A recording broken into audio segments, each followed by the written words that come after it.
Welcome to wealth talk from వివేకం. వివేకం conduct చేస్తున్న వెల్త్ టాక్ లో యూజువల్ గా యశ్వంత్ నేను ఇప్పుడు పార్టిసిపేట్ చేస్తున్నా. ఈ వారం యశ్వంత్ అవైలబిలిటీ లేకపోవడంతో నేను ఒక్కడనే వీడియో చేయడానికి ప్రయత్నిస్తున్నాను. ఇందులో ప్రధానంగా అంటే చర్చకి దారి తీసే అంశాలను పక్కన పెట్టి వీలైనంత వరకు నీకు నేరుగా అవసరమైనటువంటి విషయాలను చెప్తూ అది ఎందుకు అవసరమో దానికి వీలైనంత వరకు నెంబర్లతో సహా సాక్ష్యాలు ఇస్తూ వీలైనన్ని ఎక్కువ కంపెనీలు రిజల్ట్స్ ని కవర్ చేయడానికి ఈ వీడియోలో ప్రయత్నిస్తాను. కాబట్టి ఒకవేళ ఏదైనా కంపెనీ గురించి కనుక బ్రీఫ్ గా చెప్పినట్లు అనిపిస్తే దయచేసి కోపగించుకోకండి. ఎందుకంటే నా ఉద్దేశం మీకు తెలియవలసింది ఏంటంటే ఆ కంపెనీ మనకి కొనుగోలు చేసుకోవడానికి లేదా బై చేయడానికి ఎలిజిబుల్లా కాదా తెలియాలి, లేదా సెల్ చేయడానికి ఖచ్చితంగా నెసెసిటీ ఉందా లేదా తెలియాలి. అంటే మీకు తెలియాల్సిందల్లా కంపెనీ బాగుందా లేదా, మన దగ్గర ఉంటే ఉంచుకోవాలా లేకపోతే కొనుక్కోవచ్చా, లేదా మన దగ్గర ఉంటే ఇంకా ఉంచుకోవాలా లేక ఆల్రెడీ ఫెయిర్ ప్రైస్ దగ్గరికి వచ్చేస్తే అమ్మేయాలా. ఈ అంశాలు మాత్రమే తెలియజేయడానికి వీలైనంత ప్రయత్నం చేస్తున్నాను. దానివల్ల ఎక్కువ కంపెనీలు కవర్ చేయడానికి కూడా మనకు అవకాశం దొరుకుతుంది. అయితే ఈ విషయంలోకి వెళ్ళబోయే ముందు మొట్టమొదటి మనం చెప్పవలసింది ఏంటంటే ఇప్పటి వరకు ఎన్ని కంపెనీలు రిజల్ట్స్ వచ్చినాయా అని చూస్తే 1000 crores కన్నా మార్కెట్ క్యాప్ ఎక్కువ ఉంటే కానీ మనం ఎప్పుడు కూడా ఎలిజిబుల్ లిస్ట్ లోకి తీసుకురావడం జరగదు. ఇప్పటి వరకు 1000 కోట్ల కన్నా ఎక్కువ మార్కెట్ క్యాపిటలైజేషన్ ఉన్న కంపెనీలు ఎన్ని రిజల్ట్స్ డిక్లేర్ చేశాయని చూస్తే 274 కంపెనీస్ రిజల్ట్స్ డిక్లేర్ చేస్తే అందులో 201 కంపెనీస్ ప్రాఫిట్లు పెంచుకున్నట్లుగా కనపడింది. అంటే కేవలం 73 కంపెనీస్ మాత్రమే కొద్దిగా ప్రాఫిట్ తగ్గాయి. దీన్ని బట్టి స్థూలంగా మనకు తెలిసేది ఏంటంటే కొద్దిగా సైజ్ ఉన్న కంపెనీల్లో ఒక కంపెనీ కనుక తన ప్రాఫిటబిలిటీ కొద్దిగా తగ్గింది అని చెప్తే 3 కంపెనీలు తమ ప్రాఫిటబిలిటీ డిసెంబర్ క్వార్టర్తో ఎండ్ అయినటువంటి ట్రైలింగ్ 12 month పీరియడ్స్ తో కంపేర్ చేసినప్పుడు గ్యారంటీగా పెరిగాయని చెప్తున్నారు. కాబట్టి మనకి ఏమనిపించాలి, economy is intact, corporate India is doing very well. ఇప్పుడు మీకు సందేహం వస్తుంది, మార్కెట్లో ఎందుకండి పెద్ద కుదుపు వచ్చింది, మార్కెట్లో రేట్లు విపరీతంగా పడిపోయాయి కొన్ని రోజులు అంటారు. అది పడిపోవడానికి కారణం మార్కెట్లో ఆ కంపెనీల యొక్క పనితీరు బాగాలేదని జడ్జ్ చేయటం కాదు. ఆ కంపెనీలు కొనుక్కున్న షేర్ హోల్డర్స్ లో పెద్ద ఇన్స్టిట్యూషన్స్ ఏమన్నా ఉంటే వాళ్ళు కనుక ప్రాఫిట్ బుక్ చేసుకోవాలని ప్రయత్నిస్తే ఒకేసారి చాలా క్వాంటిటీ మార్కెట్లోకి వచ్చినప్పుడు రిటైల్ ఇన్వెస్టర్స్ అంటే రోజు ట్రేడింగ్ లో పార్టిసిపేట్ చేసే ఇన్వెస్టర్లు అంత క్వాంటిటీని అమాంతంగా అందిపుచ్చుకుని కొనుక్కుని దాచుకునే శక్తి ఉండదు. కాబట్టి ఆ సెల్లింగ్ సప్లై వచ్చినప్పుడు మార్కెట్లో రేట్లు తగ్గటం సహజం. అది మనం భయపడవలసిన అంశమా అంటే ఎప్పుడు భయపడాలి, ఆ కంపెనీ ప్రాఫిటబిలిటీ తగ్గి అందుమూలంగా గనక రేట్లు పడిపోతుంటే భయపడాలి, కానీ లేకపోతే మాత్రం భయపడకూడదు.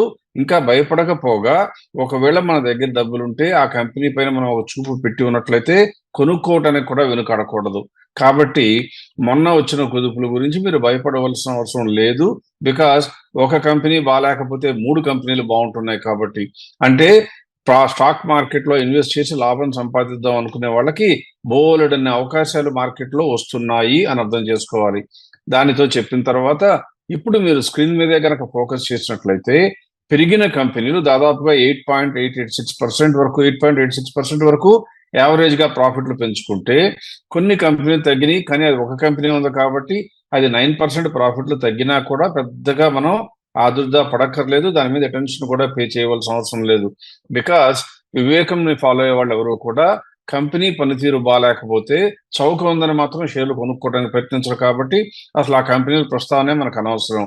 దాన్ని తీసేసినట్లయితే ఇప్పటి వరకు వచ్చిన రిజల్ట్స్ వచ్చిన 274 కంపెనీస్ లో మన అంచనాల ప్రకారం పనితీరు బాగుంటూ లాభాలు పెంచుకుంటూ లేదా మార్జిన్లు కూడా పెంచుకుంటూ లేదా కనీసం మెయింటైన్ చేస్తూ కనీసం ఫెయిర్ వాల్యూస్ తో పోలిస్తే మార్కెట్ వాల్యూ కనీసం 30% డిస్కౌంట్ లో ఉండే కంపెనీలు మంచి కంపెనీలు, ఇన్వెస్ట్మెంట్ కి అనువైనవి చెప్తా ఉంటాం.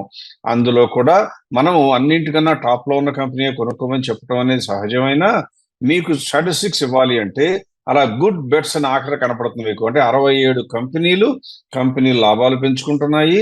వాటికి రివైజ్డ్ ఫెయిర్ ప్రైస్ ఆల్రెడీ మన మోడల్ ఇవ్వడం జరిగింది. ఆ రివైజ్డ్ ఫెయిర్ ప్రైస్ ఇప్పుడున్న మార్కెట్ ప్రైస్ కన్నా 30% కన్నా కూడా ఎక్కువ ఉన్నాయి. అంటే మనకి కొనుక్కోవడానికి 67 కంపెనీలు ఉన్నాయి. ఇప్పుడు ఒకవేళ ప్రోగ్రామ్ ని అంత రెగ్యులర్ గా అంతకుముందు ఫాలో అవ్వకుండా ఈ వీడియోతోనో కనుక మొదలుపెట్టిన వాళ్ళకైతే చిన్న క్లారిఫికేషన్ ఇవ్వాలి అంటే ఎప్పుడైనా సరే కంపెనీల లాభాలు పెరిగితే ఆ కంపెనీల లాభాలు కనుక మనం అంచనా కట్టినటువంటి ఫెయిర్ ప్రైస్ కి 30% డిస్కౌంట్ లో ఉంటే కొనుక్కుంటే ఏం జరుగుతుంది అని తెలియాలి అంటే ఒక్కసారి మీకు ఒక స్టాటిస్టిక్స్ చెప్తాను.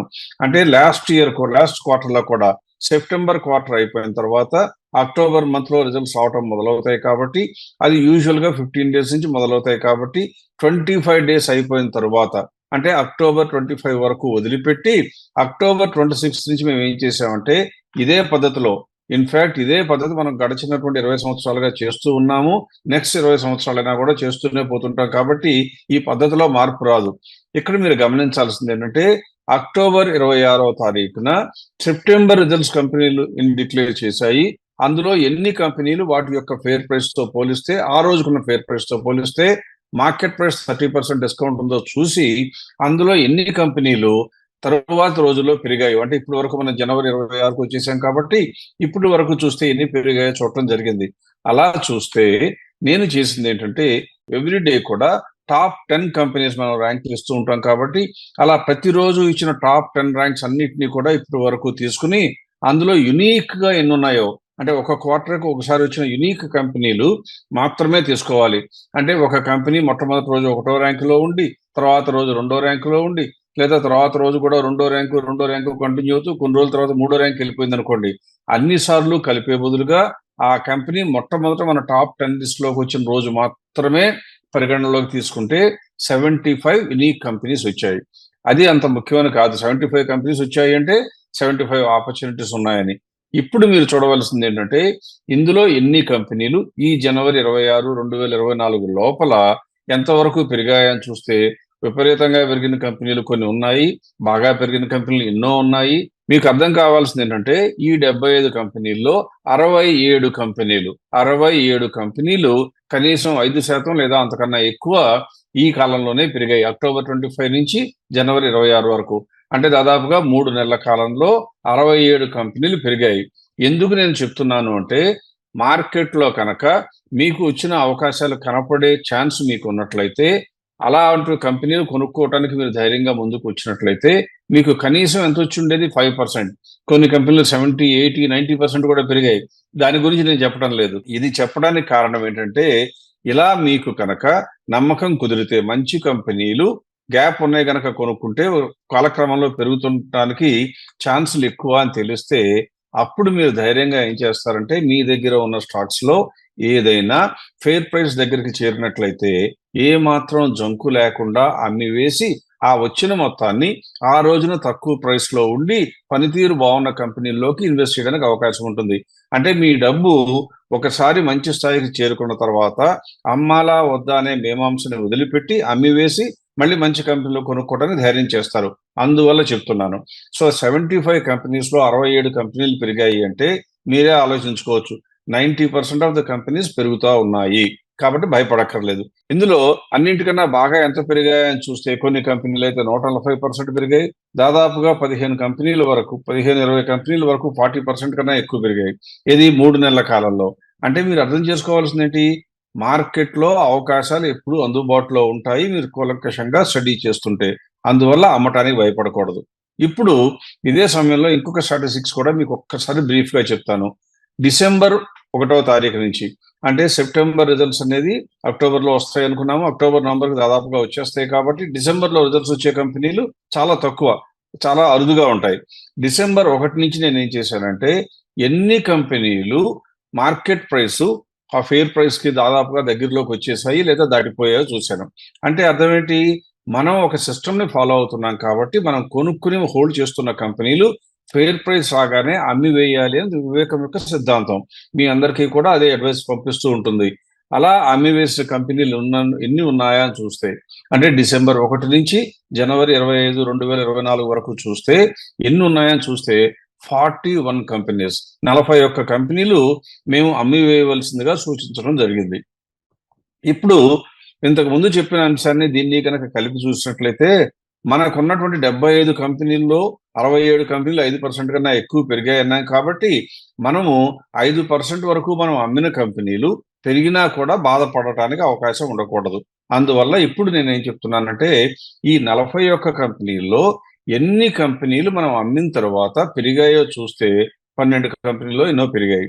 అందులో ఎన్ని కంపెనీలు 5% కన్నా కూడా ఎక్కువ పెరిగి మనకు పొందవలసినటువంటి అవకాశం మిస్ అయిపోయామని బాధపడవలసిన అవసరం వచ్చిందని చూస్తే కేవలం 6 కంపెనీలు, 41 కంపెనీలు మన మార్కెట్లో ఫెయిర్ ప్రైస్ కి దగ్గరికి వచ్చినాయి కాబట్టి అమ్మేస్తే అందులో కేవలం 6 కంపెనీలు మాత్రమే 5% కన్నా ఎక్కువ పెరిగాయి. అంటే అర్థం ఏంటి? మనం చెప్తున్న సిద్ధాంతం 100% ప్రజల మంచి కోరి ఇన్వెస్టర్ల యొక్క వెల్త్ ని ప్రిజర్వ్ చేయడానికి ఉపయోగపడుతుంది. ఒకటో రెండో కంపెనీలు పెరుగుతాయి. మనం అమ్మిన తర్వాత పెరగకూడదు అని శాసించే శక్తి మనకు ఉండదు, రాదు. కాబట్టి అది కోరుకోవడం అనవసరం. మనం చేయవలసిందల్లా మన స్టేషన్ వస్తే మన ట్రైన్లోంచి దిగి ఎలా అయితే స్టేషన్ బయటకు వెళ్ళిపోతామో అలాగే మనం కొనుక్కున్న కంపెనీ కూడా మనం అనుకున్నటువంటి ఫెయిర్ ప్రైస్ వస్తే ఆల్రెడీ ఫెయిర్ ప్రైస్ లెక్కించడానికి అప్పటి వరకు ఉన్న టోటల్ ఇన్ఫర్మేషన్ ని ప్రాసెస్ చేసి ఉంటాం కాబట్టి ఆ ప్రైస్ రాగానే వెంటనే అమ్మివేయాలి. ఎందుకు అమ్మాలి? అమ్మితే వచ్చే క్యాష్ ని మంచి కంపెనీలో ఇన్వెస్ట్ చేసుకోవడానికి ఆపర్చునిటీస్ మళ్ళీ చెప్తూ ఉంటాం కాబట్టి. సో అర్థం చేసుకోవాల్సింది ఏంటి? మనం 41 కంపెనీల్లో కేవలం 6 కంపెనీలు మాత్రమే మనకు 5% కన్నా ఎక్కువ ఉండే ఆపర్చునిటీ మిస్ అయిపోయినట్టుగా కనపడుతుంది కాబట్టి భయపడవలసిన అవసరం లేదు. ఎప్పుడైతే మీరు కొన్నటువంటి 75 కంపెనీలు మనకు అందుబాటులో ఉంటే 67 కంపెనీలు పెరిగాయని తెలిసింది కాబట్టి. సో ప్రజల ఇన్వెస్టర్స్ అందరికీ నా యొక్క రిక్వెస్ట్ ఏంటంటే మీరు ప్రాసెస్ ని ఫాలో అయ్యేటట్లయితే ప్రాసెస్ ప్రకారం ఫెయిర్ ప్రైస్ వస్తే అమ్మాలి, అమ్మిన తర్వాత వచ్చిన క్యాష్ ని ఆ రోజు ఉన్నటువంటి మంచి కంపెనీలో ఇన్వెస్ట్ చేసుకోవాలి. ఇలా చేస్తూ పోతూ ఉన్నట్లయితే ఏనాటికి మనశ్శాంతికి లోటు ఉండదు. సో ఇది నేను వాళ్ళు చెప్పవలసినటువంటి అంశంగా సూచించడం జరిగింది. సో ఇప్పుడు అమ్ముకోవడం కొనుక్కోవడం గురించి మీకు ఆల్రెడీ తెలిసింది కాబట్టి ఈ వారంలో రిజల్ట్స్ గురించి మనం చర్చించాలి. అందువల్ల రిజల్ట్స్ గురించి మాట్లాడటానికి నేను ఏం చేశానంటే కొన్ని కంపెనీలు సెలెక్ట్ చేసి అది కూడా ఏ బేసిస్ మీద 200 కంపెనీలు మనం అనలైజ్ చేయడం కష్టం కాబట్టి మార్కెట్ క్యాప్ ఎక్కువ ఉన్న కంపెనీలు తీసుకోవడం జరిగింది. సో ఇప్పుడు మనం దానిపై దృష్టి పెట్టి మార్కెట్ క్యాప్ రీత్యా పెద్ద కంపెనీలు, మనం ఇప్పటి వరకు జనవరి నెలలో వచ్చిన వీడియోలో కవర్ చేయని కంపెనీలు, ఈ మధ్య కాలంలో రిజల్ట్స్ వచ్చిన కంపెనీల్ని స్పృశించే ప్రయత్నం చేద్దాం. మొట్టమొదట ఈ రోజు నేను చెప్తున్నది ఏంటంటే అన్నింటికన్నా మార్కెట్లో అగ్రగామి సంస్థ Reliance industries. Reliance industries results చూస్తే బాగున్నాయా బాగాలేవా అని చూస్తే రిలయన్స్ రిజల్ట్స్ మిస్సెస్ ఎస్టిమేట్స్ అని ఎవరైనా చెప్పినా కానీ నేనైతే అటువంటి ఆలోచన నాకు లేనే లేదు. ఎందువల్లంటే రిలయన్స్ ఇప్పటికీ కూడా మంచి గ్రోత్ కనపడుతుంది. ఇప్పుడు మీరు స్క్రీన్ మీద కనపడుతున్న ఇమేజెస్ నే కనుక చూసినట్లయితే ఇప్పటి వరకు హిస్టారికల్ గా లేనటువంటి టోటల్ సేల్స్ వాల్యూమ్ ఏది గ్రాస్ రిఫైనింగ్ మార్జిన్ తగ్గి క్రూడ్ కొద్దిగా తగ్గిందన్నా కానీ అయినా కూడా ఇప్పుడు కూడా 8,77,365 crores సేల్స్ వస్తే ట్రైలింగ్ 12 months ఆఫ్ డిసెంబర్ వరకు అంటే 23 డిసెంబర్ వరకు అందులో ఉన్నటువంటి గ్రాస్ ప్రాఫిట్ కూడా చూస్తే ఇప్పటి వరకు హిస్టారికల్ హై అయిన 2,97,000 crores. అలాగే ఎబిటా చూస్తే ఇప్పటి వరకు ఎప్పుడు చరిత్రలో లేనటువంటి విధంగా 172 1,72,000 crores వరకు ఎబిటా వచ్చింది. ప్రాఫిట్ కూడా చూస్తే ఇప్పటి వరకు ఎక్కడా హిస్టారికల్ గా లేని 79,004 crores ప్రాఫిట్ వచ్చింది. అందువల్ల నిరద్వందంగా ఎట్టి పరిస్థితుల్లో శశభిషలకి తావు లేకుండా ఈ కంపెనీ గ్రోత్ లో ఉన్నది అని చూపించడం జరిగింది. దీనికి ఉన్నటువంటి మార్కెట్ ప్రైస్ లేటెస్ట్ మనం ప్రైస్ చూస్తే 2,700 వరకు ఉంటే దాని ఫెయిర్ ప్రైస్ ఎంత వచ్చింది మన అనాలిసిస్ ప్రకారం 3,595. అంటే ఇంకా 32% స్కోప్ ఉంది. అంటే మీలో ఎవరైనా కనుక రిలయన్స్ కొనుక్కోవాలని అడిగేటువంటి ప్రశ్న కనుక వేద్దాము అనుకుంటే కొనుక్కోవచ్చు. కాకపోతే ఒకవేళ కనుక ఏ కంపెనీ కొనుక్కోవాలండి, నాకు రిలయన్స్ లో డబ్బు వచ్చినా కానీ వేరే కంపెనీలో వచ్చినా కానీ అన్నీ నా బ్యాంకులోకి వెళ్తాయి, నాకే వస్తాయి కాబట్టి మీరు రిలయన్సే సూచిస్తారా ఇంకేదైనా సూచిస్తారా అంటే మీరు గుర్తుంచుకోవాల్సింది వివేకం ఫిలాసఫీ ఏ కంపెనీని ప్రేమించదు, ద్వేషించదు. ఒకవేళ ఈ క్వార్టర్లో ప్రేమిస్తే నెక్స్ట్ క్వార్టర్లో పెర్ఫార్మెన్స్ బాగాలేకపోతే లెక్క లేకుండా వెంటనే తీసి చెత్తబుట్టలో పడేస్తుంది ఆ క్వార్టర్ వరకు. సో కాబట్టి ఏ కంపెనీ మీద ప్రేమ ద్వేషం లేని వివేకం చేసే పని ఏంటంటే ఇన్వెస్టర్లకి బాగా లాభం రావాలి అంటే ఆ ఫెయిర్ ప్రైస్ కి బాగా ఎక్కువ గ్యాప్ ఉన్న కంపెనీ కొనుక్కోమని చెప్పాలి. అప్పుడు మీకు లాభాలు ఎక్కువ వచ్చే అవకాశం ఉంటుంది. కానీ మన ఇన్వెస్టర్లో కొంతమంది కొంత తెలిసి కొంత తెలియక కొంత కన్ఫ్యూజన్ లో కొంత ఉన్నటువంటి వేరే వాళ్ళ ఇన్ఫర్మేషన్ లో వేరే వాళ్ళ సూచనలు అన్ని తీసుకుందామని ట్రై చేస్తారు. కాబట్టి పెద్ద క్యాప్ ఉన్నాయి కొనుక్కుంటాను, లార్జ్ క్యాప్ కొనుక్కుంటానండి, మిడ్ క్యాప్ కొనుక్కుంటానండి అంటుంటారు. సో మిమ్మల్ని డిసప్పాయింట్ చేయకూడదని. అంటే నా ఉద్దేశం ప్రకారం మేము సూచించే కంపెనీలు ఇవి కావు అని కూడా చెప్తున్నాను. ఎందుకంటే దీనికన్నా ఫెయిర్ ప్రైస్ కి గ్యాప్ ఉన్న కంపెనీలు ఎక్కువ చాలా ఉంటాయి కాబట్టి ఇది మా ఇన్వెస్టర్ల పోర్ట్ఫోలియోలోకి ఇమీడియట్ గా వచ్చే అవకాశం లేదు. అంత మాత్రాన ఈ కంపెనీ బ్యాడ్ అని కాదు. సో కాబట్టి ఒకవేళ మీరు రిలయన్స్ మీదే దృష్టి పెట్టి ఇదే కొనుక్కుందామని నాకు మనసులో ఉంది అంటే కొనుక్కోవచ్చు అంటే ఎస్ కొనుక్కోవచ్చు. ఇంకొకటి ఏంటి, ఎప్పుడు కూడా లాంగ్ టర్మ్ కోసం కొనుక్కోవచ్చా అంటే మనం చెప్తా ఉంటాం పిఈజీ రేషియో కనుక 1 కన్నా ఎక్కువ ఉన్నట్లయితే లాంగ్ టర్మ్ కి అంత సూటబుల్ కాదు, ఫెయిర్లీ ప్రైస్డ్ అని. ఇలాంటి పెద్ద పెద్ద కంపెనీలని రీసెర్చ్ చేసే కంపెనీలు బోలెడని ఉంటాయి కాబట్టి ఆ పెద్ద పెద్ద ఇన్స్టిట్యూషనల్ ఇన్వెస్టర్స్ ఎప్పుడైనా మార్కెట్లో రేటు కొద్దిగా తగ్గితే వెంటనే సడన్ గా కొనేస్తుంటారు. అందుకని ఇటువంటి కంపెనీల్లో లాంగ్ టర్మ్ గ్రోత్ వచ్చే అవకాశాలు తక్కువ అని సూచిస్తూ ఈ కంపెనీ యొక్క పీజీ రేషియో ఎంత ఉంది? 1.09. అంటే లాంగ్ టర్మ్ కి అయితే మాత్రం అంత అంత అవకాశం ఉన్నటువంటి కంపెనీ కాదు అని తెలుసుకోవాలి. ఇది రిలయన్స్ గురించి. ఇప్పుడు రిలయన్స్ తర్వాత మార్కెట్లో ఎక్కువ మందికి ఫేవరెట్ గా ఉన్న బ్యాంకింగ్ సెక్టర్ లో స్టాక్ లో ఉన్న సెకండ్ ప్రైవేట్ సెక్టర్ బ్యాంక్ లో ఉన్న second highest bank, biggest bank ICICI bank చూద్దాం. ఈ ఐసిఐసిఐ బ్యాంక్ కూడా చూస్తే దాని యొక్క సేల్స్ మీరు ఒకసారి స్క్రీన్ మీద కనుక ఫోకస్ పెడితే 2020లో 84,000 crores టోటల్ ఇన్కమ్ ఉండే కంపెనీకి ఇప్పుడు దాదాపుగా రెట్టింపు ఇన్కమ్ దగ్గరగా 1,51,000 కోట్లు వచ్చింది. అలాగే ఈ కంపెనీ కూడా గ్రాస్ ప్రాఫిట్ చూస్తే హైయెస్ట్ ఎవర్, ఇప్పటి వరకు చరిత్రలో తను ఎప్పుడు చూడనటువంటి 1,36,000 కోట్లు గ్రాస్ ప్రాఫిట్ వచ్చింది. అలాగే ఎబిటా ఎంత వచ్చిందని చూస్తే అది కూడా మళ్ళీ చరిత్రలో హైయెస్ట్ 57,765 crores. అలాగే ప్రాఫిట్ ఆఫ్టర్ ట్యాక్స్ ఎంత అని చూస్తే కూడా 43,000 crores. అన్నీ పెరిగాయి. అలాగే మార్జిన్స్ కూడా చూస్తే కొద్దిగా 28.64 నుంచి 28.42%కి కొద్దిగా తగ్గినా ఆ తగ్గుదల చాలా చిన్నది కాబట్టి మా ఉద్దేశం ప్రకారం దట్ ఈస్ టాలరబుల్. అంటే దాని గురించి మనం హైరాణ పడవలసిన అవసరం లేదు. అందువల్ల ఈ కంపెనీని కూడా గ్రోత్ అని చెప్పడం జరిగింది. దీని యొక్క మార్కెట్ ప్రైస్ ఇప్పుడు 1,009 ఉంటే ఎంతవరకు వెళ్ళొచ్చు అనుకుంటున్నాం మనం? 1,272. అంటే గ్యాప్ ఎంత ఉంది, స్కోప్ ఎంత ఉంది? This is only 25%. మరి ఇది వివేకం ఫిలాసఫీ ప్రకారం కొనడానికి ఎలిజిబుల్ అంటే కాదు. కంపెనీ మంచిది కాదా అంటే కాదు, కంపెనీ మంచిదే, పెర్ఫార్మెన్స్ బాగుంది, అన్ని బాగానే ఉన్నాయి. కానీ మనకి ఆ 30% గ్యాప్ లేకపోతే కొనటానికి మనస్కరించదు. ఎందుకు అంటే ఇన్వెస్టర్లకు వీలైనంత స్కోప్ ఎక్కువ ఉన్న కంపెనీలు కొనుక్కోమని సూచించడం మా యొక్క ధర్మం. అప్పుడు మీకు లాభాలు రావడానికి అవకాశాలు ఎక్కువ ఉంటాయి. అంతేకాని ఆల్రెడీ ఫెయిర్ ప్రైస్ దగ్గరలోకి వస్తే ఇంకా 15% గ్యాప్ ఉంది కదండి అని అడిగితే మీరు కావాలంటే కొనుక్కోండి, కానీ మేము మాత్రం ఈ కంపెనీని ఇన్వెస్ట్మెంట్ వర్ది అని ఈ సమయంలో చెప్పే ధైర్యం చేయలేం. సో కాబట్టి ICICI bank is a good company. మీకు పోర్ట్ఫోలియోలో ఉంటే ఉంచుకోవాలి నిరభ్యంతరంగా, లేకపోతే మాత్రం కొనకూడదు. దీని పిఈజీ రేషియో చూస్తే మాత్రం అంటే ఒకవేళ ఈ కంపెనీని లాంగ్ టర్మ్ కోసం కొనుక్కోవచ్చా అని అడిగితే నిరభ్యంతరంగా మళ్ళీ కొనుక్కోవచ్చు. ఎందుకని? పిఈజీ రేషియో ఎంత ఉంది? It is only 0.44. అంటే అర్థం ఏంటంటే ఇంకా ఫుల్ పొటెన్షియల్ రీచ్ అవ్వలేదు. సో కాబట్టి నేను చెప్పేది కన్ఫ్యూజన్ లేకుండా ఉండేయాలంటే ఒక్కసారి మళ్ళీ క్లారిఫై చేస్తాను. ఫ్రెష్ మనీతో కొనాలా, ఇప్పుడు కొనుక్కోవాలా అంటే అక్కర్లేదు. 30% గ్యాప్ లేదు కాబట్టి. మా దగ్గర ఆల్రెడీ స్టాక్స్ ఉన్నాయి, ఉంచుకోవచ్చు. లాంగ్ టర్మ్ కోసమైనా ఉంచుకోవచ్చు. Because పిఈజీ ratio is only 0.44. ఇది ఐసిఐసిఐ బ్యాంక్ గురించి. ఇప్పుడు నెక్స్ట్ ఇంకొక పెద్ద కంపెనీ హిందుస్థాన్ యూనిలివర్ గురించి కూడా చూద్దాం. మార్కెట్లో ఇండియన్స్ యొక్క పర్చేసింగ్ పవర్ తగ్గింది కాబట్టి ఫాస్ట్ మూవింగ్ కన్స్యూమర్ గూడ్స్ కి డిమాండ్ తగ్గింది. అందుకని హిందుస్థాన్ లివర్ చాలా ఇబ్బంది పడుతుంది. ఇలాగే డాబర్ కానివ్వండి, టాటా కన్స్యూమర్ గూడ్స్ అన్ని కూడా ఇబ్బంది పడతాయని బోలెడంత మంది భాష్యాలు చెప్తున్నారు. అది నిజమో కాదో ఒకసారి మనమే పరిశీలనగా చూద్దాం. ఇక్కడ మీరు సేల్స్ చూస్తే మిగిలిన 2 కంపెనీలు రిలయన్స్, ఐసిఐసిఐకి బ్యాంక్ భిన్నంగా హిందుస్థాన్ యూనిలివర్ యొక్క సేల్స్ మాత్రం 60,927 crores ఉన్నాయి 2023 సెప్టెంబర్లో. కానీ ఇప్పుడు ఏమైపోయింది? 60,878 crores కి తగ్గడం జరిగింది. అంటే అక్కడ టాప్ లైన్ లో ప్రెషర్ పడుతుంది కంపెనీ మీద, కాబట్టి ఇంకా పెరగడానికి అవకాశం లేదు. కాకపోతే ఒకటి గుర్తుంచుకోవాలి, ఇండియాలో ప్రజలు ఈ కంపెనీ ప్రొడ్యూస్ చేస్తుంది కదా అని లాస్ట్ ఇయర్ 100 కోట్లు ఉంటే ఈ సంవత్సరం 200 కోట్లు అవరు పాపులేషన్. నెమ్మదిగా పెరుగుతూ ఉంటారు. కాబట్టి ఏ కంపెనీకైనా ఒక రేట్ వచ్చిన తర్వాత ఇంకా సేల్స్ పెంచుకోవటం బాగా పెద్ద స్థాయి వెళ్ళిన తర్వాత అంత తేలికైన విషయం కాదు. అందువల్ల సేల్స్ లో కొద్దిగా పెరగలేకపోయినంత మాత్రాన ఆ కంపెనీ గ్రోత్ కాదు అని చెప్పకూడదు. అలాగే దాని యొక్క ప్రాఫిట్లు చూస్తే మాత్రం గ్రాస్ ప్రాఫిట్ చూస్తే ఇప్పటి వరకు హిస్టారికల్ గా హైయెస్ట్ 29,476 crores. అలాగే మనం ఎబిటా చూస్తే అది కూడా హిస్టారికల్ గా 2 కంపెనీలు మన రిలయన్స్, ఐసిఐసిఐ బ్యాంక్ లాగానే 15,441 crores.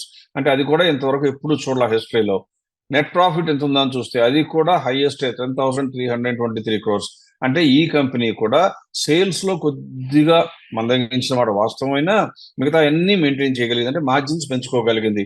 అందుకే మార్జిన్ చూస్తే లాస్ట్ టైం 2023 సెప్టెంబర్లో 16.9 ఉంటే ఇప్పుడు 16.96%. అందువల్ల ఈ కంపెనీ ఖచ్చితంగా గ్రోత్ లోనే ఉంది. ఈ కంపెనీ ఎట్టి పరిస్థితుల్లో మాయం కాదు, మీ ఆస్తి మొత్తాన్ని హరించే అవకాశం లేదు, పెన్నీ స్టాక్స్ లాగా డిసప్పీర్ అయిపోయే ఛాన్స్ ఎట్టి పరిస్థితుల్లో ఉండదు. అందువల్ల ఖచ్చితంగా ఆలోచించదగిన కంపెనీ. ఎప్పుడు గ్యాప్ ఎంత ఉందో చూస్తే, ప్రస్తుతం ఉన్న వర్కింగ్స్ ప్రకారం కూడా చూస్తుంటే మార్కెట్ ప్రైస్ 2428 కొద్దిగా తగ్గింది కాబట్టి 2428లో మనకు దొరుకుతుంటే మన ఫేర్ ప్రైస్ ఎంత ఉంది? 3343. అంటే గ్యాప్ ఎంత ఉందో చూస్తే 37.7. సో కాబట్టి ఎవరు కొనుక్కోవచ్చు? ఫ్రెష్ మనీతో కొనుక్కోవచ్చా? ఎస్, కొనుక్కోవచ్చు. ఉన్నవాళ్ళు ఉంచుకోవచ్చా? ఎస్, ఉంచుకోవచ్చు. లాంగ్ టర్మ్ కోసం కూడా ఉంచుకోవచ్చా అంటే నో. లాంగ్ టర్మ్ అయితే మాత్రం అంత సూటబుల్ కంపెనీ కాదు. బికాజ్ ఇది చాలా పెద్ద కంపెనీ, చాలా మంది మనసులో ఎప్పుడు ఉండే కంపెనీ కాబట్టి ఇంకా ఇక్కడ నుంచి విపరీతమైన రిటర్న్స్ వచ్చే అవకాశం ఉందా అంటే లేదు. ఎందువలన? పిఈజీ రేషియో ఎంత ఉంది? 5. అంటే ఆల్రెడీ దీనిలో చాలా మంది ఇన్వెస్టర్లు పెట్టేసున్నారు కాబట్టి వాళ్ళలో ఎవరో పెద్ద పెద్ద ఇన్వెస్టర్లు అమ్మితే తప్ప పిఈజీ రేషియో కింద దిగి వస్తే కానీ మనకు అవకాశం ఉండదు. అందువల్ల వెరీ లాంగ్ టర్మ్ ఉంచుకుంటాను అంటే మాత్రం హిందుస్థాన్ యూనిలివర్ నుంచి మీకు గణనీయమైన లాభాలు రావడానికి అవకాశం తక్కువ. అయితే ఎవరు కొనుక్కోవాలి? ఇది డబ్బులు ఉన్న వాళ్ళు కొనుక్కోవాలి. ఒక 1 year లోపలే మనం లాభం సంపాదిద్దాం అనుకుంటే కొనుక్కోవాలి. ఆ లాభం వస్తే దిగేసి మళ్ళీ వేరే కంపెనీలోకి ఎక్కేట్టుగా ఉండాలి. అలాంటి వాళ్ళే కొనుక్కోవాలి. కానీ లాంగ్ టర్మ్ కోసం అయితే మాత్రం according to us this is not very suitable for retail investors. ఇప్పుడు నెక్స్ట్ కంపెనీకి వెళ్దాం. పెద్ద బ్యాంక్ కోటక్ బ్యాంక్. ఇలాగైతే HDFC bank, ICICI bank, Kotak bank, Axis bank ఇలా ఉంటాయి పెద్ద పెద్ద బ్యాంకు ప్రైవేట్ సెక్టర్లో. కోటక్ బ్యాంక్నే కనుక చూసినట్లయితే ఇది కూడా గ్రోత్ లో ఉంది. ప్రస్తుతం 1768 మార్కెట్ రేట్ లో ఉంటే ఒక్కసారి sales volume, total income top line చూస్తుంటే కనుక 33,000 కోట్లు ఉన్నది 2020 మార్చిలో. అది ఇప్పుడు ఎక్కడికి వచ్చింది? 53,000 కోట్లకు వచ్చింది. వీళ్ళకి అదర్ ఇన్కమ్ కూడా, అంటే ఫీ ఇన్కమ్ అలాంటి అదర్ ఇన్కమ్స్ కూడా ఉంటాయి కాబట్టి టోటల్ రెవెన్యూ 53,000 కోట్లైనా గ్రాస్ ప్రాఫిట్ మాత్రం హిస్టారికల్ గా హైయెస్ట్ 56,748 crores వచ్చింది. అందువల్ల ఈ కంపెనీ కూడా ఇప్పుడు వరకు రిజల్ట్స్ చూసిన కన్సిడర్ చేసిన వాల్యూస్ ప్రకారం బాగానే ఉంది. ఎబిటా కూడా హైయెస్ట్ ఎవర్ 23,077. అలాగే ప్యాట్ చూస్తే కూడా ఇంతవరకు ఎప్పుడూ లేని రకంగా 17,264. కానీ మార్జిన్స్ వైపు ఒక్కసారి దృష్టి పెట్టండి. మార్జిన్స్ వైపు దృష్టి పెడితే అంతకుముందు 35-36% మనకు కనబడుతున్నాయి. కానీ ప్రస్తుతం నెట్ ప్రాఫిట్ మార్జిన్ ఎంతకు వచ్చేసింది? It is only 32.54. అంటే అంతకు ముందున్న మార్జిన్స్ కన్నా కాంప్రమైజ్ అవడం జరిగింది. అందువల్ల ఈ కంపెనీ గురించి కొద్దిగా నెగిటివ్ వ్యూస్ మార్కెట్లో వినపడుతున్నమాట వాస్తవం. అది నిజం కూడా. అంటే దట్ ఈస్ రేషనల్, ఖచ్చితంగా సహేతుకంగానే చెప్పాలి. అందువల్ల ఈ కంపెనీలో ఎగబడి కొనుక్కోవాలంటే నో. దీనికన్నా ICICI bank better, HDFC bank కూడా బెటర్ అని చెప్పాలి. ఇప్పుడు ఈ కంపెనీకి మనం ఇచ్చిన ఫేర్ ప్రైస్ ఎంత? 2,355. ఎంత గ్యాప్ ఉంది? 33% ఉంది. సో కాబట్టి హెచ్డిఎఫ్సి బ్యాంక్ కొనుక్కోవాలా, కోటక్ బ్యాంక్ కొనుక్కోవాలంటే ఖచ్చితంగా హెచ్డిఎఫ్సి బ్యాంక్ కొనుక్కోవాలి. కానీ మీలో ఎవరైనా కోటక్ బ్యాంక్ ఆల్రెడీ హోల్డ్ చేస్తుంటే ఉంచుకోవాలా? ఏమాత్రం భయపడని అవసరం లేకుండా ఉంచుకోవచ్చు. బికాజ్ 33% ఉంది కాబట్టి. ఇంకొకటి, ఈ బ్యాంక్ యొక్క పిఈజీ రేషియో చూస్తే 1 కన్నా కూడా బాగా తక్కువ లేకపోయినా 1 కన్నా తక్కువ ఉంది. అంటే ఈ కంపెనీకి లాంగ్ టర్మ్ లోనూ ప్రాస్పెక్ట్స్ ఉన్నాయి, షార్ట్ టర్మ్ లో కూడా 30% వరకు పొటెన్షియల్ ఉంది. కాబట్టి కొత్త మనీ అయినా పెట్టచ్చు. కానీ కొత్త మనీ కనుక బ్యాంకు సెక్టర్ లో పెట్టాలి. నాకు ఏ బ్యాంకు ఇంతవరకు లేదు, ప్రైవేట్ సెక్టర్ బ్యాంకుల్లో ఉంటే హెచ్డిఎఫ్సి బ్యాంక్. ఒకవేళ రెండోది కూడా కావాలి అంటే ఎస్, కోటక్ బ్యాంక్ కొనుక్కోవాలి.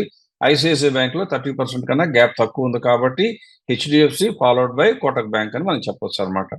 ఇది కోటక్ బ్యాంక్ గురించి. ఇప్పుడు ఇంకొక కంపెనీకి, నెక్స్ట్ కంపెనీకి వెళ్దాం. Asian paints. ఇది రిజల్ట్స్ డిక్లేర్ చేసిన తర్వాత ఈ కంపెనీ కూడా మనకు ఉన్నటువంటి హిస్టారికల్ గా హౌసింగ్ ఇచ్చే భూమి అవనివ్వండి, గవర్నమెంట్ ఇస్తున్న సపోర్ట్ కానివ్వండి, పెయింట్ ఇండస్ట్రీకి తిరుగులేని ప్రాస్పెక్ట్స్ ఉన్నటువంటి ఈ సమయంలో ఈ కంపెనీ యొక్క సేల్స్ ఎప్పుడూ లేనట్లుగా 20,000 కోట్లు ఉండేవి ఎప్పుడు 2020లో. ఇప్పుడు ఎంతకు వచ్చినాయి? 35,000. అంటే 75% సేల్స్ పెరిగాయి. దాని గ్రాస్ ప్రాఫిట్ కూడా హిస్టారికల్ గా 13,695. ఎబిటా కూడా చూస్తే హిస్టారికల్ గా 8,365. ప్రాఫిట్ చూస్తే కూడా ఇప్పటి వరకు ఎప్పుడు కనీ విని ఎరుగునట్లుగా 5,540. మార్జిన్స్ కూడా చూస్తే మీరు టేబుల్ మీద స్క్రీన్ లో మీకు కనబడుతున్న అన్ని వాల్యూస్ కంపేర్ చేసి చూసినా కూడా highest ever recorded 15.64% is the net profit margin. అందుకని ఏమాత్రం 1% కూడా శంక లేకుండా మేము దీని గ్రోత్ అని చెప్పడం జరిగింది.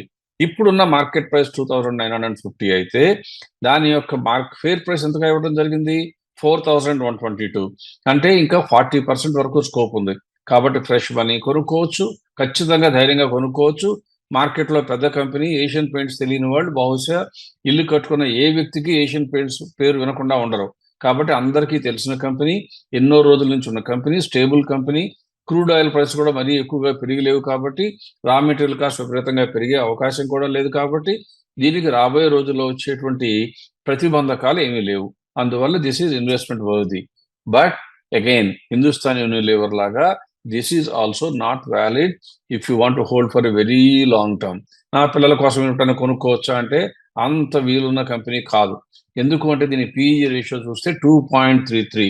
అంటే మీలాగా ఆలోచించే అనేక మంది ఆల్రెడీ కొనుక్కుని దాచిపెట్టుకున్నారు కాబట్టి, వాళ్ళెవరూ అమ్మరు కాబట్టి, ఇంకా పెరగడానికి అవకాశం ఉందా అంటే ఇంకా పెరగడానికి అవకాశం అంతగా లేదు లాంగ్ రన్‌లో. షార్ట్ రన్‌లో మాత్రం దాదాపుగా 40% ఛాన్స్ ఉంది కాబట్టి 1 ఇయర్ లోపల ఉంచుకుంటానంటే అమ్ముకోవడానికి ధైర్యంగా నేను ముందుకొస్తాను అనుకుంటే కొనుక్కోవచ్చు. This is about Asian paints.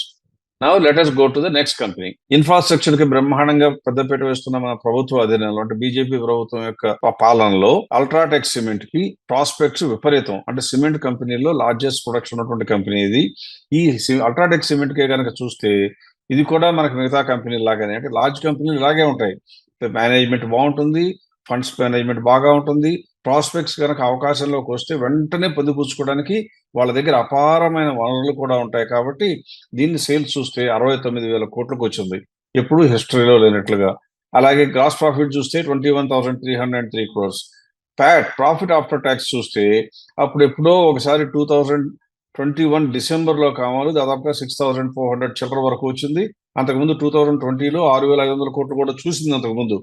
మళ్ళీ ఆ రేంజ్కి వచ్చి ఇప్పుడు దాదాపుగా 6,415 కోట్ల వరకు మనకి నెట్ ప్రాఫిట్ వచ్చింది. అది మార్జిన్ ఎంత ఉందా అని చూస్తే అంతకుముందు 14-13% మార్జిన్ సిమెంట్ కంపెనీలు కొద్దిగా వెనుకబడి కొద్దిగా తగ్గినాయి కాబట్టి మార్జిన్లు ఇప్పుడు 9.28%కి వచ్చింది. కానీ ఈ 9.28 అంతకు ముందు ఉన్న క్వార్టర్లో చూస్తే 8.4, అంతకుముందు చూస్తే 7.87. అంటే పెరుగుతున్నటువంటి క్రమంలోకి పడిపోయింది, అంటే గ్రోత్ ప్యాత్లోకి వచ్చింది. అందువలన ఈ కంపెనీని కూడా గతంలో కొద్దిగా సెట్ బ్యాక్లు వచ్చినప్పుడు మనం కన్సిడర్ చేయలేదు, నో గ్రోత్ అని చెప్పడం జరిగింది, ఎవరికి కొనమని సూచించలేదు. కానీ ఎప్పుడైతే తిరిగి మళ్ళీ గ్రోత్ అందుకుందో ఏ మాత్రం మనం చెప్పినట్టుగా మొహమాటం నిజంగా చెప్పాలంటే సిగ్గుపడకుండా వెంటనే మళ్ళీ గ్రోత్ అని కూడా చెప్తా ఉంటాం. అలా ఇప్పుడు ఈ కంపెనీ గ్రోత్ కేటగిరీలో పెట్టడం జరిగింది. దీని యొక్క ప్రస్తుత మార్కెట్ ప్రైస్ దాదాపుగా 10,000కి దగ్గరలో 9,969 ఉంటే మన లెక్క ప్రకారం 12,763కి వెళ్ళాలి. సో గ్యాప్ ఎంత ఉంది? 28%. Again it is failing the Vivekam's acid test of 30% gap. So కాబట్టి మీ దగ్గర ఉంటే ఉంచుకోగలిగిన కంపెనీ, అంతేకాని లేకపోతే మాత్రం కొనుక్కోగలిగిన కంపెనీ కాదు. ఈ కంపెనీ పిఈజీ రేషియో వంక చూడటం మంచిది కాదు. ఎందువల్లంటే 2-3 years బ్యాక్ ఈ కంపెనీ లాసుల్లో ఉంది కాబట్టి లాసుల్లో నుంచి మైనస్ లోంచి ప్లస్ లోకి వచ్చినప్పుడు మ్యాథమెటికల్ ఈక్వేషన్ కన్ఫ్యూజ్ అయిపోయి నెగిటివ్ పిఈజీ రేషియో వస్తుంది. Negative PE ratio should never be considered as a valid factor for you to consider for long term investment. దాని గురించి కంగారు పడక్కర్లేదు. ప్రస్తుతానికి మీరు తెలుసుకోవాల్సింది అల్ట్రాటెక్ సిమెంట్ 1 year లోపల ప్రాఫిట్ బుక్ చేసుకోవడానికి భయపడనుకుంటే కొనుక్కోవాలి. 1 year కన్నా ఎక్కువ గనక ఉంచుకుంటానంటే మాత్రం over a period of time మళ్ళీ రివ్యూ చేసుకోవాలి. కానీ ప్రస్తుతానికి మాత్రం అట్లీస్ట్ వివేకం does not have the ability to forecast 2 ఏళ్ల తర్వాత ఏమవుతుంది, 3 ఏళ్ల తర్వాత అవుతుంది ఊహాగానాల్లోకి వెళ్ళటం, ఆ ఊహను ఆధారం చేసుకుని విలువ కట్టి ఒక రేటు వస్తుందని చెప్పడం, ఆ రేటు దాకా ఉంది కాబట్టి ఇప్పుడు నుంచి కొనుక్కోమని చెప్పడం, ఇటువంటి అంచనాలు కట్టే ప్రయత్నం వివేకం చేయదు. ఉన్న ఇన్ఫర్మేషన్ ప్రాసెస్ చేస్తుంది, నెక్స్ట్ రిజల్ట్స్ వరకు మాత్రమే ఫోర్కాస్ట్ ఇస్తుంది. కాబట్టి this is good only for short term investment at this point of time. Next ఇంకో కంపెనీకి వెళ్ళినట్టయితే మనం చెప్పినటువంటి కంపెనీ చాలా మంది ఇన్వెస్టర్లు మన కంపెనీలో ఉన్నటువంటి మాతో జర్నీ చేస్తున్న చాలా మంది ఇన్వెస్టర్ల పోర్ట్ఫోలియోలో ఉన్న కంపెనీ జేఎస్డబ్ల్యూ స్టీల్. ఇది రిజల్ట్స్ డిక్లేర్ చేస్తే యాజ్ యూజువల్ గా బ్రహ్మాండంగా ఉన్నాయి. లాస్ట్ ఈ మధ్య కాలంలో చూస్తే అంటే స్టీల్ ఇండస్ట్రీ కొద్దిగా 22లో సెట్ బ్యాక్ లోకి వచ్చిన ఆ 22 సెప్టెంబర్ నాటికి కనుక చూస్తే 2.29% ఉన్న మార్జిన్ అప్పటి నుంచి పెరుగుతూ పెరుగుతూ పెరుగుతూ వచ్చి ఇప్పుడు ఎక్కడ చేరింది? నెట్ ప్రాఫిట్ మార్జిన్ 8% చేరింది. దీని యొక్క ప్రాఫిట్ ఆఫ్టర్ ట్యాక్సెస్ చూస్తే గతంలో కొద్దిగా 20,000 కోట్లు ఉన్న స్టీల్ సెక్టర్ ఇప్పుడు కూడా సైక్లికల్ గా ఉండి ఒకసారి జెయింట్ వీల్ లాగా బైక్ వెళ్ళినప్పుడేమో బ్రహ్మాండం కనపడుతుంది, కిందకు వచ్చినప్పుడేమో అధ్వానంగా కనపడుతుంది, మళ్ళీ మధ్య మార్గంలో పెరుగుతూ పైకి వెళ్ళేటప్పుడు మళ్ళీ బ్రహ్మాండంగా పుంజుకుంటుంది. అలా కనుక చూసినట్లయితే 2% ఉన్న మార్జిన్ ఇప్పుడు 8% కూడా చేరటం జరిగింది. అందువల్ల ఈ కంపెనీ గ్రోత్ లో ఉంది అని చెప్పడం జరిగింది. మార్కెట్ ప్రైస్ 815 ఉంటే మన ఫేర్ ప్రైస్ ఎంత చెప్పాం, దాదాపుగా 1100 రూపీస్ చెప్పాం. కాబట్టి గ్యాప్ ఎంత ఉంది, 34.76. అంటే మీ దగ్గర డబ్బు ఉంటే కొనుక్కోవడానికి అనువైన కంపెనీ. కాకపోతే ఇది కూడా అన్నిట్లో బెస్ట్ కాదు. కాబట్టి వివేకం తన ఇన్వెస్టర్స్ కి ఇప్పుడు డబ్బులు పెట్టే వాళ్ళకి ఈ కంపెనీ చెప్పకపోవచ్చు. అంత మాత్రాన ఉన్నవాళ్ళు అమ్ముకోమని కాదు, అమ్మవలసిన అవసరం ఏమాత్రం లేదు. కాబట్టి ఉన్నవాళ్ళు ఉంచుకోవాలి. ఒకవేళ మీ అంతట మీరు మాతో పాటు జర్నీ చేయడానికి ఎంతగా ఇష్టపడకుండా ఇది కొనుక్కోవచ్చు అని అడిగితే కొనుక్కోవచ్చు. ఖచ్చితంగా 34% స్కోప్ ఉంది కాబట్టి పెద్ద కంపెనీ. ఎందుకంటే 2,00,000 కోట్ల మార్కెట్ క్యాప్ ఉంది కాబట్టి భయపడాల్సిన అవసరం లేదు. అలాగే లాంగ్ టర్మ్ కోసం కూడా కొనుక్కోవచ్చు అంటే ఎస్, కొనుక్కోవచ్చు. పీఈజీ రేషియో ఎంత ఉంది, 0.29. అందువల్ల JSW steel is good for short term, good for long term, good to keep and also good to buy if you want to buy only JSW steel. అంతే తప్ప ఈ కంపెనీలు నేను చెప్పేవన్నీ కూడా టాప్ రికమెండేషన్స్ కాదు. కొనుక్కోవచ్చా అంటే ఎస్ అని చెప్తున్నాను, కానీ టాప్ రికమెండేషన్స్ కావాలి అంటే మనకున్న కంపెనీలో రిజల్ట్ డిక్లేర్ చేసి గ్రోత్ ఉన్న వాటిల్లో మార్కెట్ వాల్యూ ఫెయిర్ వాల్యూ మధ్యన గ్యాప్ బాగా ఎక్కువ ఉన్న కంపెనీలు మనకు ప్రిఫరెన్స్ ఉండాలి. కానీ ఊరికే 30% ఉంటే ఎలిజిబిలిటీ మాత్రమే వస్తుంది, అంతేకాని డిస్టింక్షన్ రాదు. కాబట్టి గుర్తుంచుకోండి. నెక్స్ట్ ఆఖరిగా ఇంకొక కంపెనీ చూద్దాం. ఇప్పుడు అదానీ పవర్. అదానీ పవర్ అనగానే ఎక్కువ మందికి యాంటీనాలు వెంటనే నిలబడతాయి. ఎందుకంటే అదానీ అంటే అంతమందికి ఇన్వెస్టర్స్ కి విపరీతమైన ఇష్టము, కొద్ది గొప్ప ఆసక్తి. ఈ కంపెనీనే కనుక చూస్తే రిజల్ట్స్ డిక్లేర్ చేయడం జరిగింది. ఈ కంపెనీ కూడా రిజల్ట్స్ బాగానే ఉన్నాయి. అన్ఫార్చునేట్లీ అనే కన్నా కూడా కొద్దిగా సర్ప్రైజింగ్ గా ఈ ఒక్క కంపెనీ మాత్రం అదానీ గ్రూప్ లో PE ratio, PE not పిఈజీ ratio, PE ratio ఎంత ఉందని చూస్తుంటే ఒక్కసారి మీరు రైట్ సైడ్ కాలంలో ఉన్న చూస్తే కనుక ఇట్ ఈస్ ఓన్లీ 8.68. అంటే అర్థం ఏంటి, మార్కెట్ లో ఉన్నటువంటి పిఈ రేషియో ఇప్పుడు మిగతా అదానీ కంపెనీలతో పోలిస్తే విపరీతంగా ఎక్కడో ఆకాశంలో నక్షత్రాల మధ్యన తిరుగుతూ ఉంటాయి ఆ పిఈ రేషియోలు. అదానీ పవర్ మాత్రం అలా కాకుండా నేల మీదే నిలబడి ఉంది, నేల మీదే సాము చేస్తుంది. కాబట్టి ఈ కంపెనీ అదానీ గ్రూప్ లో మిగిలిన కంపెనీలతో పోలిస్తే నా లెక్క ప్రకారం నాకు ఇష్టమైన కంపెనీ. కారణం ఏమిటి అంటే సేల్స్ పెంచుకోవడమే కాకుండా గ్రాస్ ప్రాఫిట్, ఎవిటా పెంచుకోవటం, నెట్ ప్రాఫిట్ పెంచుకోవడంతో పాటు 49% వరకు మార్జిన్ ఉండటం. ఆ 49% ఇప్పుడు మీకు స్క్రీన్ మీద కనబడుతున్న ఎప్పుడు చూసినా ఆ 49.4% ఎప్పుడు మార్జిన్ లేదు. అంటే హిస్టారికలీ హై మార్జిన్స్ వచ్చాయి. హిండెన్బర్గ్ రిపోర్ట్ గురించి మొత్తం పటాపంచలు అయిపోయి దాని గురించి నెగిటివ్ వ్యూ అంతా పోయింది. ఈ కంపెనీ మిగతా వాటిలాగా విపరీతమైన పిఈ రేషియోలో లేదు. మార్జిన్స్ కూడా బాగున్నాయి కాబట్టి ఈ కంపెనీ గ్రోత్ అని చెప్పడానికి ఏమాత్రం జంకన అవసరం లేదు. అందుకే 543 ఉన్న ఈ కంపెనీ 710 రూపీస్ వరకు చేరడానికి అవకాశం ఉంది. కాబట్టి అంటే మోర్ దెన్ 30% స్కోప్ ఉంది కాబట్టి కొనుక్కోవటానికి ఎలిజిబుల్ కంపెనీ. లాంగ్ టర్మ్ కూడా కొనుక్కోవచ్చా అంటే అంతకుముందు లాసుల్లో ఉంది కాబట్టి పీఈజీ రేషియో 0 అని చెప్పడం జరిగింది. అందువలన లాంగ్ టర్మ్ అంటే ఇక్కడి నుంచి కూడా అపారమైన గ్రోత్ ఉన్న అవకాశాలు ఉన్న సెక్టర్ పవర్ సెక్టర్. అందులో అదానీకి ప్రస్తుత ప్రభుత్వంతోనూ బహుశా ఎక్కువ మంది ఇస్తున్న అంచనాల ప్రకారం రాబోయే బీజేపీ ప్రభుత్వంతోనూ కూడా సత్సంబంధాలు ఉంటాయి. కాబట్టి వీళ్ళ గ్రోత్ కి ఆటంకం వచ్చే అవకాశం లేదు. ఇంకో హిండెన్బర్గ్ వచ్చి మనం భయపెట్టే అవకాశం లేదు. అందువల్ల అదానీ పవర్ లాంగ్ టర్మ్ కైనా కొనుక్కోవచ్చు, షార్ట్ టర్మ్ కైనా కొనుక్కోవచ్చు. మీ పోర్ట్ఫోలియోలో ఉంటే 710 వచ్చే వరకు దాన్ని అంటుకోకూడదు, అమ్మాలనే ఆలోచన కూడా చేయకూడదు. ఈ వీక్ లో నేను మీకు చెప్పదలుచుకున్నటువంటి ఇంకొక అంశం ఏంటంటే ఫిబ్రవరి 10th రాబోయే ఫిబ్రవరి 10వ తారీఖున మనం ఒక వెబినార్ కండక్ట్ చేయబోతున్నాం. ఆ వెబినార్ లో ఇప్పటి వరకు చెప్పినటువంటి అంశాలకి అదనంగా మీకు ఫిక్స్డ్ ఇన్కమ్ ఆపర్చునిటీస్ గురించి అప్పుడప్పుడు కొద్దిగా వీడియోలు, కొద్దిగా సమాచారాన్ని మేము ఇస్తూ రావడం జరిగింది. అంటే బ్యాంకుల్లో కన్నా ఎక్కువ రావాలంటే లిక్విడ్ లోన్స్ అనేటువంటి గురించి చెప్పడం జరిగింది. ఇప్పుడు ఇవాళ ఈ వీక్ వీడియోలో అయిపోయిన తర్వాత మండే కానీ ట్యూస్డే కానీ మా టీం ఇంకొక వీడియో కూడా పోస్ట్ చేయబోతుంది. అందులో సెక్యూరిటైజ్ డెట్ ఇన్స్ట్రుమెంట్స్ అనేటువంటి సాధనం ద్వారా మీరు ఎలా దాదాపుగా 13% వరకు అన్ని ట్యాక్స్ ముందే, ట్యాక్స్ తర్వాత మాత్రం ఊహించకండి, ప్రీ ట్యాక్స్ అంటే బ్యాంకుల నుంచి వచ్చిన దానిపైన ట్యాక్స్ కట్టాలి, దీనిపైన ట్యాక్స్ కట్టాలి, కానీ రిటర్న్ మాత్రం దాదాపుగా రెట్టింపు 13% వరకు ఎలా సంపాదించవచ్చో ఆ ఇన్స్ట్రుమెంట్ గురించి కొద్దిగా చర్చించడం జరిగింది. అది నెక్స్ట్ వీక్ రాబోతుంది. ఫిబ్రవరి 10th రాబోయే వీడియోలో మాత్రం వీటన్నింటికి తలమానికంగా ఉండేటట్లుగా ఒక ఇన్స్ట్రుమెంట్, అందులో దాదాపుగా 19%, 20% వరకు సంపాదించే అవకాశం ఉన్న fixed income opportunity, alternate investment fund అని చెప్పడం జరుగుతుంది. దాని గురించి చర్చించడానికి మీకు ముందుగా కొద్దిగా ఒక చిన్న వీడియో ఇవ్వడం జరుగుతుంది.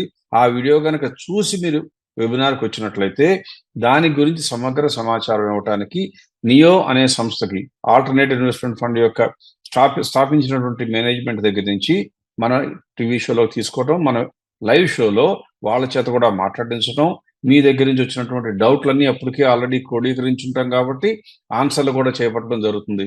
దీనితో వివేకంతో జర్నీ చేయదలుచుకున్న వాళ్ళకి ఇప్పటి వరకు లోటుగా కనపడుతున్నటువంటి ఫిక్స్డ్ ఇన్కమ్ గురించి కూడా సమగ్రమైన అవగాహన రావటం, మీకు అందుబాటులో ఉన్నటువంటి మంచి అవకాశాలు ఎన్నున్నాయో తెలుసుకోవటం, బ్యాంకుల వైపే దృష్టి పెట్టి బ్యాంకుల మూలంగా మీ గ్రోత్‌ని మీరే మొగ్గలోనే తుంపే అవకాశం లేకుండా పెరగనిచ్చేటువంటి ఛాన్సులు కూడా రావడం జరుగుతుంది. కాబట్టి వీలైనంత త్వరగా రిజిస్టర్ చేసుకోండి. ఇప్పటికే స్పందన చాలా బ్రహ్మాండంగా ఉంది. నా అంచనా ప్రకారం మాక్సిమం ఇంకో 2, 3 రోజుల లోపల బహుశా మా టీమ్ క్లోజ్ చేసేస్తారు సబ్స్క్రిప్షన్. ఎందుకంటే ఆల్రెడీ అనుకున్న నంబర్ కన్నా ఎక్కువొస్తే మీకు అడిగిన క్వెషన్స్ అన్నిటికి సమాధానం ఇవ్వాలి అని మా కోరిక. అందువల్ల ఒకవేళ ప్రత్యక్షంగా వీడియోలోనో, వెబినార్‌లోనో మనం చెప్పలేకపోతే తర్వాత రిటర్న్‌గా రిప్లై ఇద్దామని తీర్మానించుకున్నాం కాబట్టి, మరీ శక్తికి మించినటువంటి నంబర్ వస్తే కనుక కొద్దిగా కష్టమవుతున్న ఉద్దేశంతో సబ్స్క్రిప్షన్‌ని క్లోజ్ చేయబోతున్నారు. వీలైనంత త్వరగా వెబినార్‌కి మీరు రిజిస్టర్ చేసుకోండి. దాని యొక్క లింకులు ఈ వీడియోలో క్రింద డిస్క్రిప్షన్‌లో ఇవ్వటం జరిగింది. With this I want to wind up this week. Next week as యూజువల్‌గా రెగ్యులర్ ఫార్మాట్‌లోకి వచ్చేస్తాం. ఇక నుంచి వీలైనంత వరకు రిజల్ట్ సమయంలో ఎక్కువ కంపెనీలు కవర్ చేయడానికి ప్రయత్నిస్తాం. కేవలం ఇవాళ యశ్వంత్ లేడు కాబట్టి మీ వ్యూయర్స్ నుంచి వచ్చే క్వెషన్స్‌ని కొన్ని టేకప్ చేద్దామని నాకు మనసులో ఉన్నా కూడా వాటన్నిటిని కూడా కొద్దో గొప్పో సమ్మరైజ్ చేసి కావాలనే ఈఎంపీ ఎగ్జిట్ చేయాలా వద్దా? చేసినాక కొన్ని పెరుగుతాయి కదా అని అడుగుతా ఉన్నారు మీరు. వాటికి ఆన్సర్ ఇవ్వడానికి స్టాటిస్టిక్స్ చెప్పడం జరిగింది. అలాగే అమ్మితే డబ్బులు ఏం చేయాలంటే అది కూడా కష్టం కదా అన్నారు. దానికోసమనే 75 కంపెనీలు 67 కంపెనీలు పెరిగాయని 15 కంపెనీల వరకు 40% కన్నా పెరిగాయని కూడా చెప్పడం జరిగింది. అంటే మీరు సరిగ్గా ప్రాసెస్‌ని ఫాలో అవుతుంటే కొనుక్కోవడానికి అవకాశాలుంటాయి. అమ్మవలసినటువంటి ఆపర్చునిటీస్ తెలుస్తా ఉంటాయి. అమ్మిన తర్వాత పెరిగినా కూడా బాధపడవలసిన అవసరం ఉండదు. ఎందుకంటే మీరు కొనుక్కున్న కంపెనీలు కూడా మళ్ళీ పెరుగుతాయి కాబట్టి. So all in all if you follow a process you will have peace of mind and prosperity coming to you together. Wish you all good luck.